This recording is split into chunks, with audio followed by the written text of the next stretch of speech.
You're listening to the official Temple University's Football Coaches Show, brought to you by Peerless Boilers on Philadelphia's #1 college radio station, WHIP.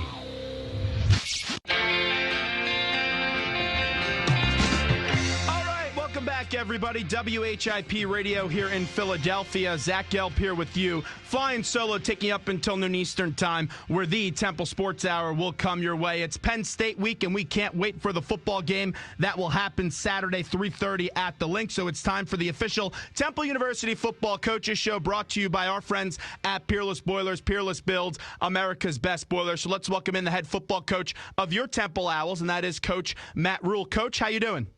I'm great. How are you, brother? Well, I'm doing great, and we appreciate you giving us a few minutes today. And you grew up in State College, and you played your football at Penn State. When you prepare for Penn State, and you don't have just a week to prepare, you've had all summer, does a little bit of nostalgia just kick in? And do you remember any of your good times over at Penn State and growing up in that area?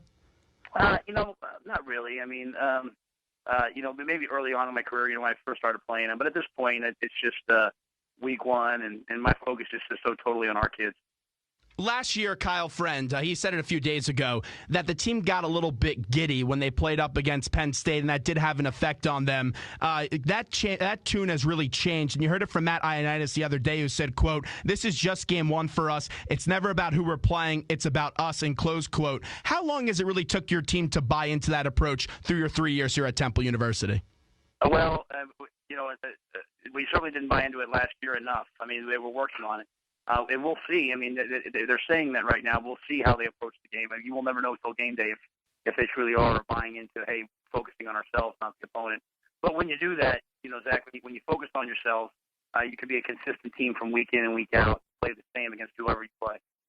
The people I talked to from Penn State, they're real confident with their football team. They should have a really good year this year, and it all starts Saturday, 3:30 at the Link. The quarterback, Christian Hackenberg, is going to be possibly a top 5 pick in the draft next year, or by the time he does graduate from Penn State. The wide receivers are really strong, led by Deshaun Hamilton. We know what Akeel Lynch could do, and their defense, led by linebacker University, and of course that front with Zettel is really good. But the one concern I hear from Penn State fans is their offensive line. How do you view Penn State's offensive line? Well, some of the players we haven't played against, I know when they played us last year, they had 258 yards rushing. So, I know they certainly looked good in the bowl game. I think they had over 400 yards of offense against a strong Boston College team. So, last year, I think they had some injuries on the offensive line. A lot of guys were banged up. They had to keep shuffling their lineup, but I'm sure they're healthy right now. They had the #1 junior college offensive lineman in the country, Paris Palmer, who's starting for them. So, I'm sure they'll be really strong on the offensive line, and I know Coach Franklin over the years has really always had a really good run game, so I expect that. Coach, I know it could sound a little bit cliche, but winning the battle in the trenches is going to be a big point of emphasis for me on Saturday, and I'm sure it is for you guys as well, because you want to get pressure on Christian Hackenberg, and then we know that your defensive players could go on out there and get after it. How important really is it this week, though, to win that battle in the trenches if you want to win on Saturday? Well, I think you're right. I mean, it might be cliche, but it's true. That's what you have to do week in and week out. You have to first run the ball and stop the run, and then you have to protect your passer, right, so he can throw the ball. So, they have a tremendous defensive line. Anthony Zettel's, probably a first-round pick. Austin Johnson's a junior. He's a future first-round pick. So, I mean, they're as good of a defensive line as we'll face all year. And we have a bunch of really good players on our defensive line. We have a bunch of future NFL players. So, I think both offensive lines are going to have to play really well, and it's definitely a matchup to keep an eye on, see who's winning that battle up front. We're spending a few minutes here with the head football coach of the Temple Owls, and that is Matt Rhule right here on Philly's #1 college radio station, WHIP. Last year, P.J. Walker took a step back. How do you want to see him improve this year, and what do you think he learned from last year's misfortunes? I mean, he went 6-6 last year. That's the one thing I've said to him. I mean, his first 2 years are no different than Christian Hackenberg's first 2 years. Really strong, promising freshman year. As a sophomore, more responsibility gets placed on you. He's able to get his team to be below as a quarterback, and that's what I want from him. I mean, I'd love for him to have great numbers, but I want his focus to be on winning.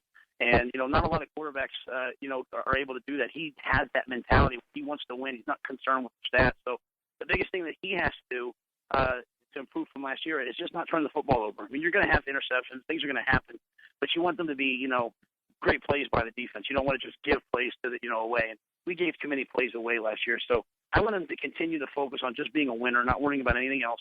But I also want him to really learn to protect the football this year. And I've seen that from him so far, Zach, this preseason. I've seen a real focus on protecting the football.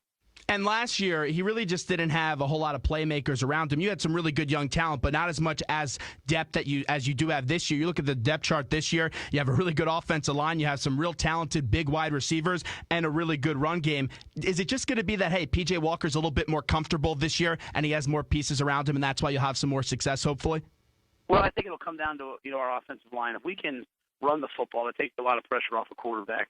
And then if we can protect him, I mean, there was too many times last year where he was running around trying to, make something out of nothing because they really weren't blocking anybody.